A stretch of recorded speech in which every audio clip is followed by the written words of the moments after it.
दोस्तों, दुबई के लोगों के लिए सोना ऐसे है जैसे अपने देश में आम हो।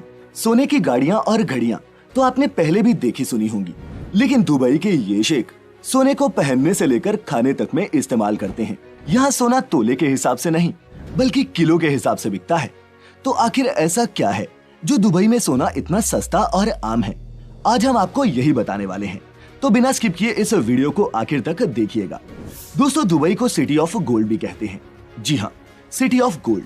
और ऐसा इसलिए क्योंकि दुबई के विकास में तेल और टूरिज्म का जितना बड़ा योगदान है, लगभग उतना ही बड़ा योगदान गोल्ड का भी है। यहाँ एक तरफ दुबई में दुनिया की सबसे बड़ी बड़ी कंपनियों के ऑफिस और आलीशान शोरूम मौजूद हैं। वहीं दुबई में एक मार्केट ऐसी भी है जिसके अंदर लगभग 1000 से भी ज्यादा सोने की दुकानें हैं, जो रोजाना हजारों किलो सोने का बिजनेस करती है। जी हाँ, हजारों किलो सोने का बिजनेस। लेकिन इस मार्केट का नाम हम आपको इस वीडियो के अंत में बताएंगे, तो वीडियो के साथ बने रहना।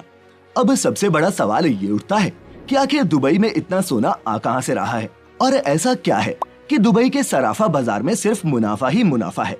दरअसल दोस्तों, दुबई साउथ अफ्रीका से बड़ी मात्रा में कच्चा सोना इंपोर्ट करता है और फिर उस कच्चे सोने से एक से बढ़कर एक खूबसूरत ज्वेलरी तैयार की जाती है।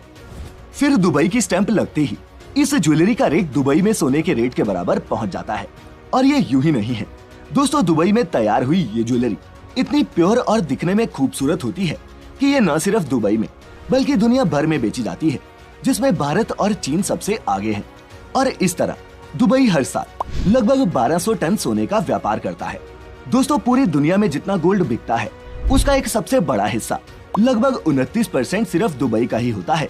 यहाँ सोने की मार्केट इतनी बड़ी है कि दुबई में गोल्ड सेक्टर में करीब 4086 कंपनियां काम करती हैं। और इस महामारी से पिछले साल दुबई ने 5,52,000 करोड़ रुपए से ज्यादा का गोल्ड बेचा था। अब ये तो हम सभी जानते हैं कि इंडिया में भी सोने का क्रेज लोगों के सर चढ़कर बोलता है।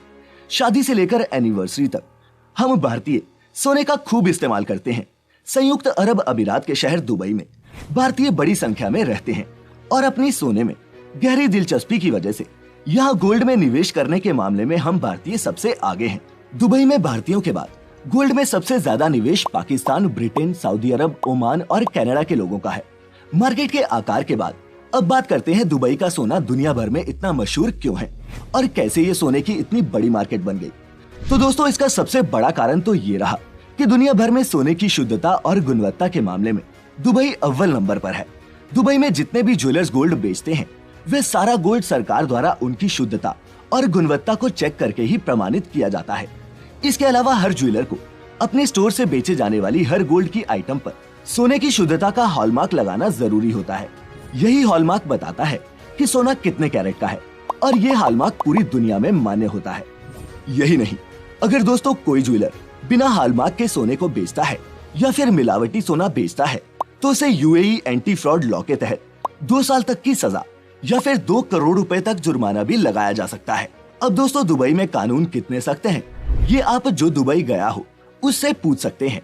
फाइन और सजा के डर से यहाँ नकली या फिर लो ग्रेड सोने का व्यापार ना के बराबर है। इसके अलावा दुबई में सोना बाकी देशों की तुलना में बहुत सस्ता है, जिसकी सबसे बड़ी वजह है कि बाकी देशों में सोने पर कई तरह के टैक्स लगते हैं। जैसे इंडिया में VAT plus GST plus excise duty plus labour charge जैसे अलग अलग टैक्स लगते हैं, जो सोने की ज्वेलरी को काफी महंगा बना देते हैं। लेकिन दुबई में गोल्ड ज्वेलरी खरीदने पर सिर्फ 5% वैट लगता है और ये टैक्स भी जनवरी 2018 के बाद लगना शुरू हुआ है, जिसका मतलब है कि 2018 के पहले दुबई से सोना खरीदना आज के मुकाबले और भी सस्ता था। इसके अलावा दुबई में आने वाले टूरिस्ट वैट रिफंड क्लेम कर सकते हैं, तो टूरिस्ट के लिए तो गोल्ड और भी सस्ता हो जाता है। साथ ही पूरी दुबई में सोने की कीमत या फिर भाव हर शॉप में एक ही होता है, क्योंकि यहाँ इंटरनेशनल गोल्ड प्राइसेस को फॉलो किया जाता है, जो इंटरनेशनल मार्केट के हिसाब से बदलता रहता है। इसका फायदा ये होता है कि आपको हर शॉप में जाकर गोल्ड प्राइस चेक या फिर नेगोशिएट करने का झंझट नहीं रहता। हाँ, दुबई में सोने की कीमत फिक्स जरूर है, लेकिन आभूषणों की बनवाई से लेकर लेबर चार्ज में आप मोलभाव कर सकते हैं।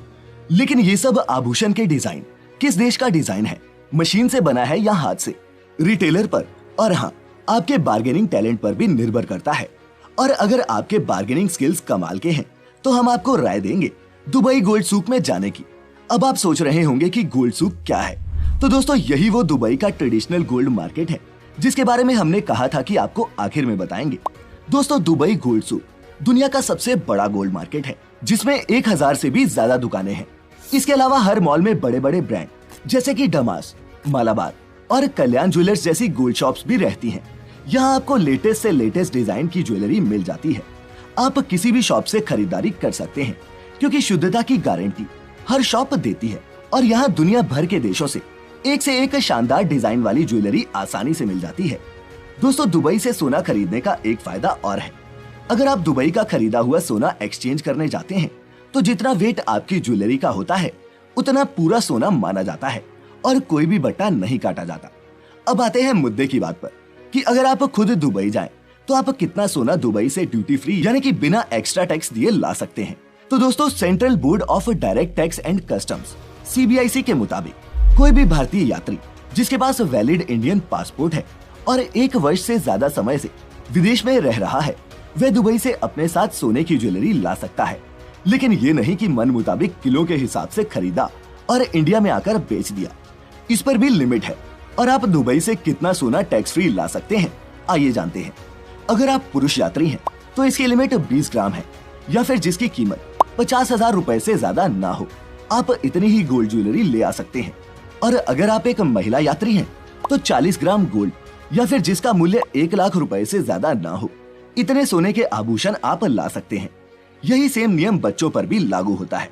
और अगर आपको दुबई से भारत इससे ज्यादा सोना लेकर आना हो तो आपको कस्टम ड्यूटी देनी होगी जो पहले 10% थी लेकिन अब बढ़कर 12.5% हो गई है। लेकिन दोस्तों इसका मतलब ये नहीं है कि आप कस्टम ड्यूटी देकर मनचाहा सोना ला सकते हैं। इसकी भी लिमिट है। अगर आप दुबई में 6 महीने से ज्यादा रुके हैं तो आप 1 किलो सोने को बार या फिर कॉइन के रूप में ले जा सकते हैं। और अगर इससे ज्यादा सोना लाना चाहेंगे तो एक्स्ट्रा सोने पर 36.05 कस्टम ड्यूटी लगेगी जो उस सोने को भारत के मुकाबले भी महंगा बना देगी। तो कुल मिलाकर बात यह है कि दुबई से सोना खरीदना हर हिसाब से अच्छा है। तो आप जब भी दुबई जाएं गोल्ड शॉपिंग जरूर करें। बस इतना ध्यान रखें कि अपनी खरीदारी का बिल अपने साथ रखें और हो सके तो गोल्ड पहनकर ही आएं और ज्यादा होशियार ना बने। अगर गोल्ड लिमिट से ज्यादा हो तो उसे डिक्लेयर करें।